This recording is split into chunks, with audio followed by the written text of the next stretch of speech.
found myself in the dark of the night when I was lost, needed a revive. はい、始まりました。はい、よろしくお願いします。今日はタルキールの、逃走者デッキの、はい、空想の回です。はい、第2回になります。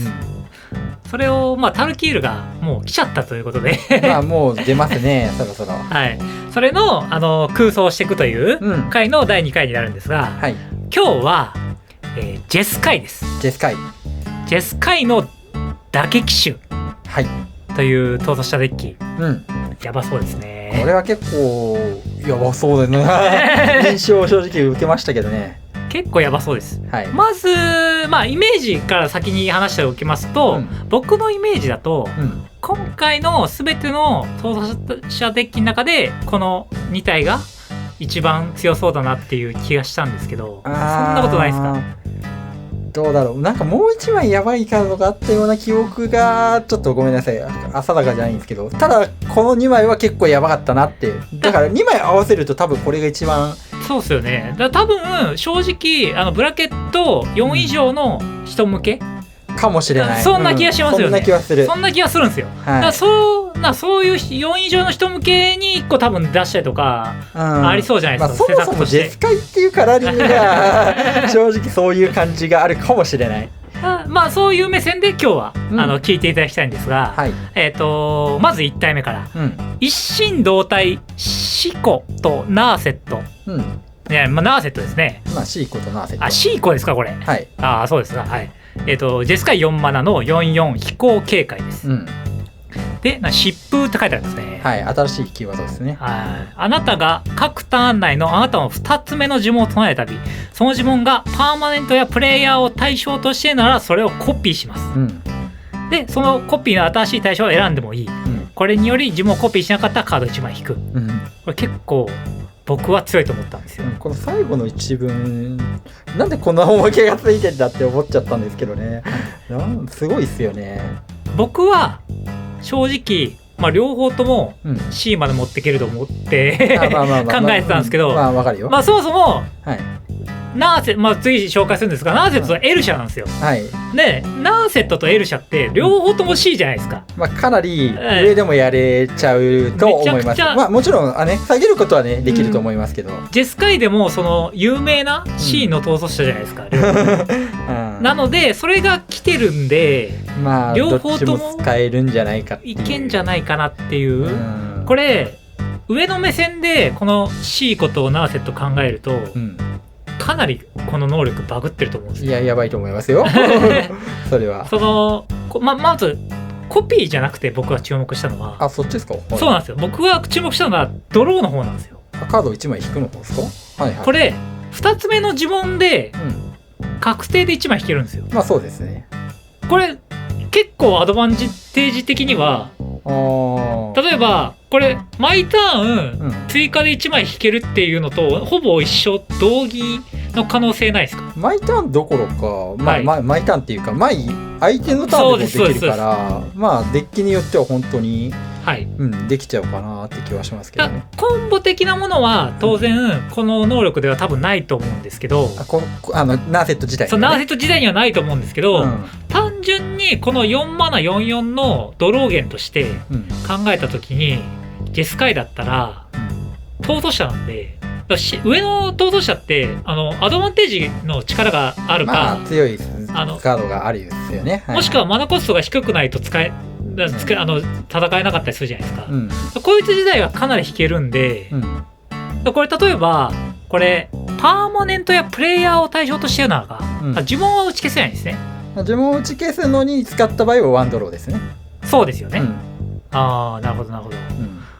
例えば追加ターン、対象を取る追加ターンだったら、そうですね。僕はどっちかっていったらそっちのイメージで、追加ターン対象に取る追加ターン2ターンになるんで、そうですね。それと墓地から回収するカードとか、そういうの組み合わせたら多分無限ターンいけちゃうんで。なるほど。面白いですねそれ。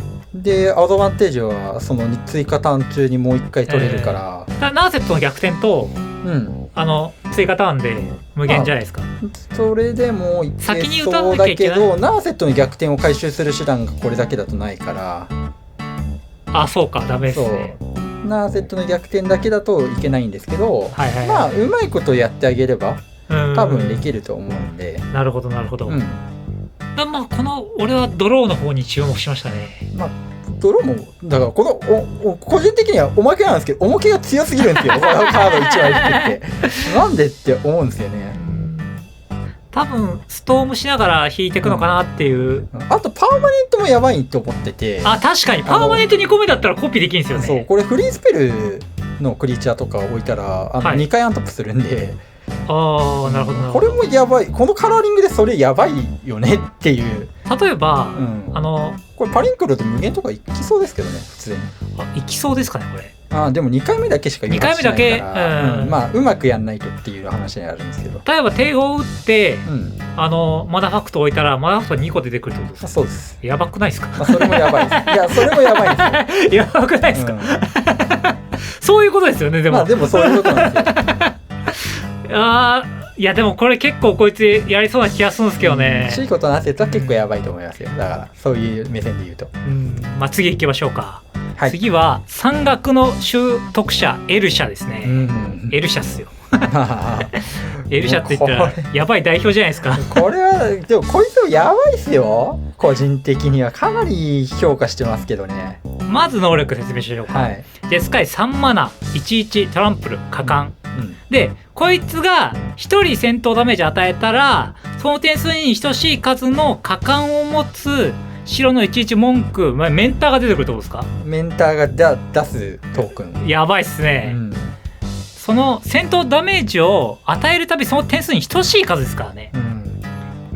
これはもうゴリゴリの C だと思いますね。僕も結構これはかなりやばいというか、ていうかそういう即走がジェネラルみたいなもんですからね。まあちょっと違うけど確かにそうですね、それがいっぱい増えていくわけですからね。そうだからこれ、僕の想像なんですけど、これ C の卓だとダメージ通ると思うんですよ、でこれ3マーでまず出すじゃないですか、で殴りに次のターンいけたとして、でこれ1人は通ると思うんですよ、で通ると、これ果敢なんで何か唱えれば通るじゃないですか、トランプルなんで、で通ったらそのダメージ分果敢クリーチャー出てくるんですよ、でそれで横展開がまずできるじゃないですか、のが確定なんですね、C で考えるとですよ、でその打ち消しはふんだんに入れると思うんですけど、でアドゲンをなんとかしなきゃいけないと思うんですけど、アドゲンはアドゲンで入れると思うんですよ、でその状態で通していけば単純に横に広がってて時間かければ倒せる状態にならないかなと思って、なんか正直このエルシャのデッキ、これ以外のクリーチャーあんま入れなくていいんじゃないっていうそうですね、思ってるんで、もうスペルばっかで、そうもう本当にふんだんにもうスペルいっぱい入れて、でエルシャランとか出して、もうスペルとにかくやってエルシャで1回殴ったらもうあとはパーティーなんで。そうっすよね、これかなりガチガチの俺の言ってるガチガチの回でちょっと1回試してもいいぐらい結構いい、そうですね、いいっすよこれ。これは結構もちろん全力とかで流される可能性はなくはないんですけど、これ例えば、3体以上通る状態で、3体というか2体、3人通る状態で逆戦法打ったら決まるじゃないですか。勝ちますね。みたいな。あと要はジェスカイなんで多分ブリーチコンボ、でもこれ一応その状態だったら決まりますよね。これカラーリングもねコンボで強いとは思いますし、コンボ決まらないにしても青とか赤とかでストームってできるんで、ストーム稼いだらそれこそこれ青赤のカラーリングだとねヤンパイとかなるほどね、もう逆に出しちゃってみたいな、そういうクリーチャーとかもいるから、もうとにかくクリーチャーを横にいっぱい並べて、で最後赤のねラッパ系プラ3プラ1とかプラ2プラ1とかでもいいんですけど、そういう全体10強化打ちながら果敢重ねてとか、あと多分このカラーリングだと全体に果敢つけるカードとかもいるはずなんですよね。ありましたっけ？全体果敢なんてあったかな。ちょっとそれは覚えてないな。特定の種族だけかな。クリーチャーしてもしかしたらこれでも全体果敢ですよ。もともと元々全体ががクリそうですあるんで、うん例えばヤンパイとか、そうかそうかそうか偶像破壊者でしたっけ、第三の道の、はいありますねあれとかをもし積むんだったら、そいつらにも果敢つけたりするカードがあったり、果敢って重複しないんでしたっけ、ちなみに。果敢はどうなんですか。いやでも果敢ってやついませんでしたっけ。いたような気がするな。いましたよね。だから果敢って重複するんじゃなかったっけ。すごいこと言い出しますね。果敢のクリーチャー確かいましたよ。それ2回言わすんですよ、果敢のクリーチャーみたいな感じとか。果敢面白いな。結構まあでもカジュアルに考えてもそういうこともできるんですよね。要はそういうことですよね。まあ確かにまあ確かこいつこのデッキ面白いかもしれないですね。まあブラケット4以上でやる方はこのデッキがおすすめという形になるんですかね。まあ今日はそんな感じになります。デスカイをやってきました。もうタルキールやってきますんで、よろしくお願いします。お願いします。4月20日にイベントがあります。イベント、年度末忙しくてあんまり宣伝できなかったんで埋まってないと思いますんで、これを見た方はすぐ参加してください。予定が合えばぜひご参加お願いします。お願いします。今回の動画は以上になります。おしまい。